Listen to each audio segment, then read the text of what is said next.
बिस्मिल्लाहिर्रहमानिर्रहीम अल्हम्दुलिल्लाहि रब्बिल आलमीन वस्सलातु वस्सलामु अला खातमिन नबिय्यीन अम्मा बाद फ़ऊज़ु बिल्लाहि मिनश शैतानिर रजीम बिस्मिल्लाहिर्रहमानिर्रहीम। जनाब स्पीकर, मैं आपका शुक्रगुज़ार हूँ कि आपने मुझे मौका दिया कि जो इंडिया ने पाकिस्तान पे जहरियत मुसल्लत की, जो उन्होंने बिला इश्तियाल हम पे अटैक किया, न सिर्फ हम उसकी मज़म्मत करते हैं, हालांकि आपको पता है, पूरी दुनिया को पता है कि पाकिस्तान पिछले 30-40 साल से फ्रंट लाइन स्टेट है।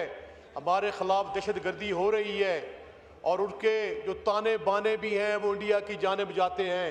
हमारी जो वेस्टर्न बॉर्डर पे जो आए रोज़ उनकी प्रॉक्सीज़ होती रहती हैं, उनकी जो हमारी पाकिस्तान के शुहदा की तादाद जो है वो 90,000 में है और बिलियन ऑफ डॉलर्स का हमारा जनाब स्पीकर नुकसान हुआ। लेकिन ये जो बिला वजह उसका फॉल्स फ्लैग ऑपरेशन है और उसमें न कोई मंतक है, ना उसमें जनाब स्पीकर को उनके पास कोई एविडेंस है। एक ये लेमैन भी जो है, अगर उनके सामने भी बात की जाए तो ये कहता है कि विदिन 10 मिनट्स उनके वजीरे दाखिला का स्टेटमेंट भी आ गया और उन्होंने FIR भी लॉन्च कर दी। इट शोज कि ये प्री प्लान्ड था और उन्होंने प्लानिंग के तहत की थी और चंद रोज पहले और चंद महीने पहले वो पूरी दुनिया को बता रहे थे कि मकबूजा कश्मीर में जो ये टूरिज्म है वो हम जो है बहुत बड़े लेवल पे लेके गए और अब बड़ा वहाँ से जो है वो पाकिस्तान वो इंडिया जो है पैसे कमा रहा है और बड़ा पुरअमन है। 7 लाख से ज़ायद फौज उन्होंने कश्मीर के अंदर रखी हुई है।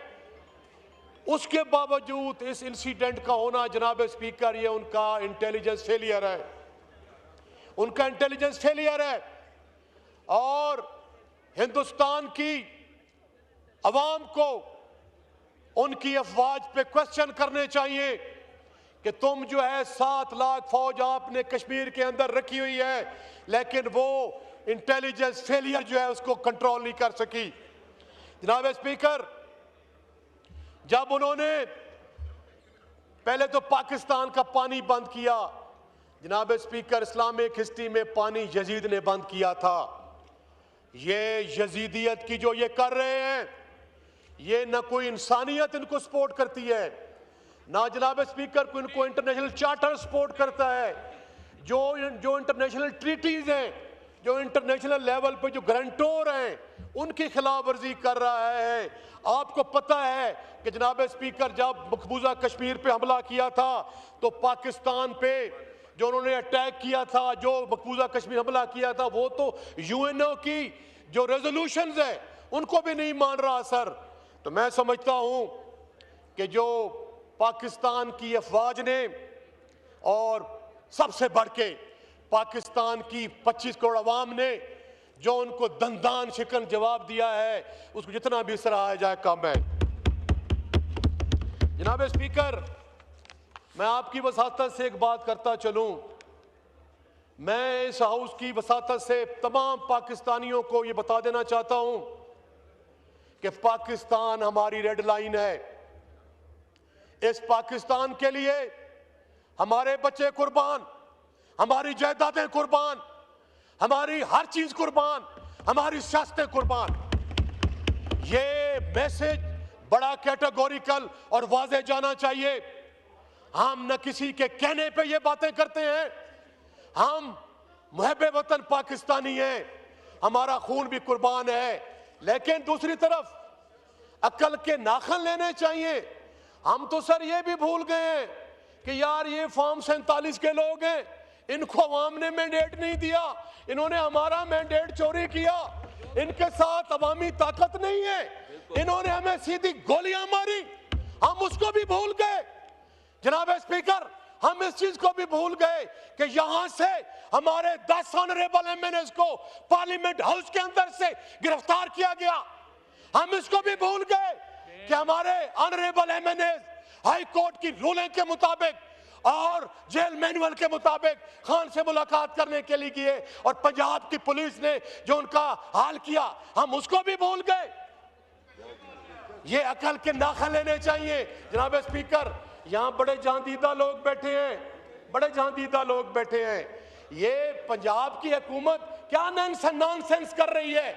ये दरअसल हमें इंटिमिडेट करना चाहते हैं, हमें चाहते हैं कि हम गुस्से में आ जाएंगे, लेकिन इनको पता होना चाहिए कि ये पाकिस्तान हमारा भी है, ये पाकिस्तान में हमारे बच्चे भी कुर्बान हैं। जनाब स्पीकर, मैं 10 मिनट का टाइम दिया था आपने।